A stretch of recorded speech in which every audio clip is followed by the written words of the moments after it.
আমি একজন লেখক, আমি একজন বক্তা, আমি একজন ইমাম ও খতিব, আমি একজন উস্তাদ।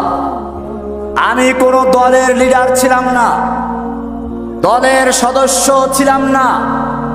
সাংবাদিক ভাইদেরকে বলছি, আপনারা বিগত সরকারের পেটুয়া বাহিনী পুলিশের মিথ্যা বিভ্রান্তকর কথা শুনে হয়তো ভুল করেছেন।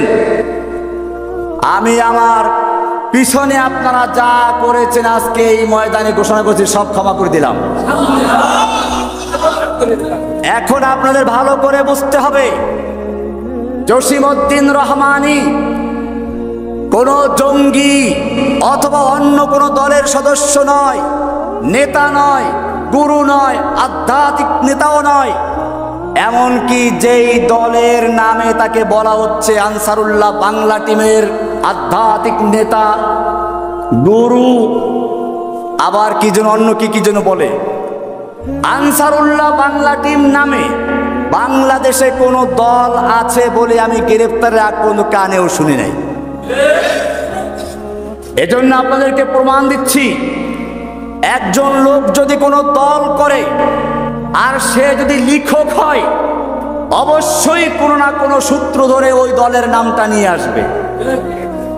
সে যদি খতিব বক্তা হয়, অবশ্যই কোনো না কোনো সূত্র ধরে সেই দলের প্রতি সমর্থন জানাবে, আহ্বান জানাবে। যদি সে ব্যক্তি কোনো উস্তাদ ও শিক্ষক হয়, অবশ্যই তার ছাত্রদের মাঝে সে ওই দলের নাম প্রচার করবে, আহ্বান জানাবে, সমর্থন করবে। সে যদি একজন দায়ী হয়, অবশ্যই সে এটা দাওয়াত দিবে। আমি একজন লেখক, আমি একজন বক্তা, আমি একজন ইমাম ও খতিব, আমি একজন উস্তাদ। আমি আপনাদের সাংবাদিক ভাইদেরকে বলবো, কোন হাসিনার পুলিশের কথায় কান না দিয়ে আমার বইগুলো তন্ন তন্ন করে তালাশ করুন, কোন জায়গায় আনসারুল্লাহ বাংলা টিমের কোন দলের নাম আছে কিনা।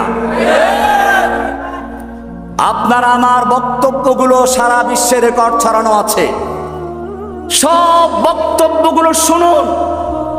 আনসারুল্লাহ বাংলা টিম নামে কোন দলের নাম আপনারা যদি প্রমাণ করতে পারেন, আমি বক্তব্য ছেড়ে দিব। আপনারা আমার মসজিদে গিয়ে দেখুন, মাদ্রাসায় গিয়ে দেখুন, কোন ছাত্র শিক্ষককে অথবা কোনো মুসল্লিকে আমি এরকম কোন দলের কথা বলেছি, আহ্বান করেছি, সমর্থন করেছি। যদি প্রমাণ করতে পারেন, তাহলে জসিমউদ্দিন রহমানীকে জেলে নয়, উন্মুক্ত জায়গায় ক্রেন এনে তার সঙ্গে ঝুলিয়ে তাকে ফাঁসিতে মৃত্যুদণ্ড দিয়ে কার্যকর করবেন। আর যদি প্রমাণ করতে না পারেন, অনুরোধ করছি আজকের থেকে জসিমউদ্দিন রহমানীকে আনসারুল্লাহ বাংলা টিমের প্রধান, আধ্যাত্মিক নেতা, গুরু ইত্যাদি বলা ক্ষান্ত করবেন। আর যদি ক্ষান্ত না করেন, তাহলে বাংলার জনগণ আপনাদেরকে উচিত শিক্ষা দিয়ে ছাড়বে ইনশাআল্লাহ।